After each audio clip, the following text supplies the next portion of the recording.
Assalamualaikum warahmatullahi wabarakatuh. Perkenalkan, nama saya Siti Barkatus Salsabila dengan NIM 2008108015 dari kelas PIU 3. Di sini saya ingin membahas tentang konsep dasar kurikulum anak usia dini. Ada yang udah tahu belum pengertian dari kurikulum?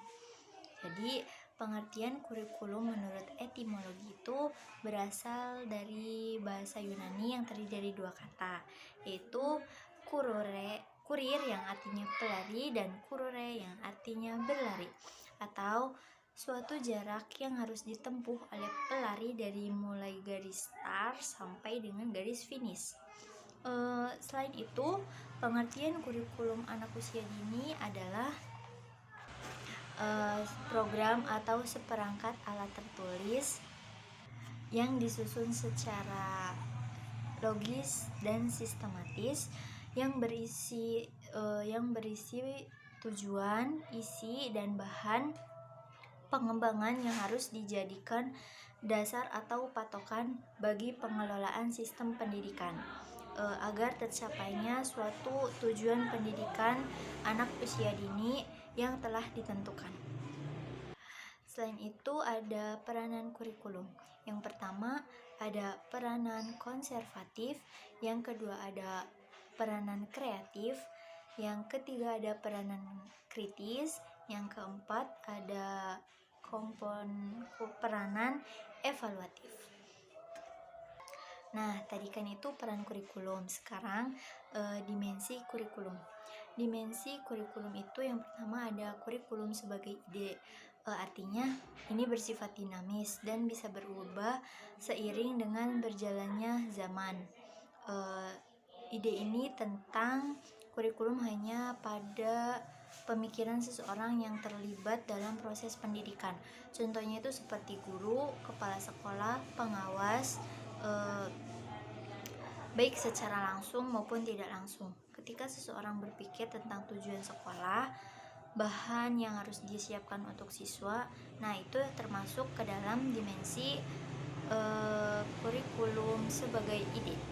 Yang kedua, ada kurikulum sebagai rencana tertulis. Ini biasanya tertuang dalam dokumen tertulis. Contohnya seperti pengadministrasian, terus isi dan bahan pelajaran. Yang ketiga, ada kurikulum sebagai suatu kegiatan. Contohnya seperti proses belajar mengajar. Yang keempat, ada kurikulum sebagai hasil. Dan yang terakhir, yang kelima, yaitu kurikulum sebagai suatu disiplin ilmu.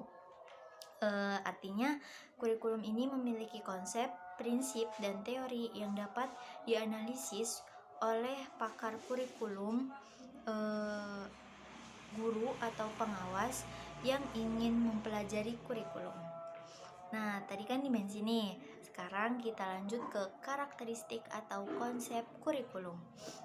Menurut Zainal AR mengemukakan beberapa konsep kurikulum, yaitu yang pertama ada kurikulum ideal, yang kedua ada kurikulum nyata, yang ketiga ada kurikulum tersembunyi, dan yang terakhir ada kurikulum pembelajaran. Terus kita lanjut ke komponen kurikulum. Yang pertama ada tujuan, yang kedua ada isi, yang ketiga ada proses kegiatan, dan yang keempat adalah evaluasi. Terus kita lanjut ke manfaat kurikulum. Manfaat kurikulum bagi guru itu dapat digunakan sebagai pedoman atau merancang, melaksanakan, dan mengevaluasi hasil kegiatan pembelajaran.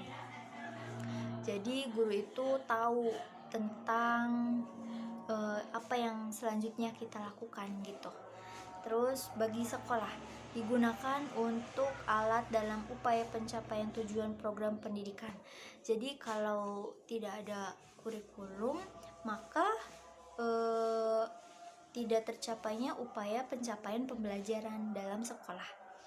Dan yang terakhir bagi masyarakat, manfaatnya yaitu dapat dijadikan pedoman bagi orang tua dalam membimbing proses belajar anaknya. Jadi orang tua juga bisa membelajarkan anaknya di rumah, tidak di sekolah saja. Terima kasih. Wassalamualaikum warahmatullahi wabarakatuh.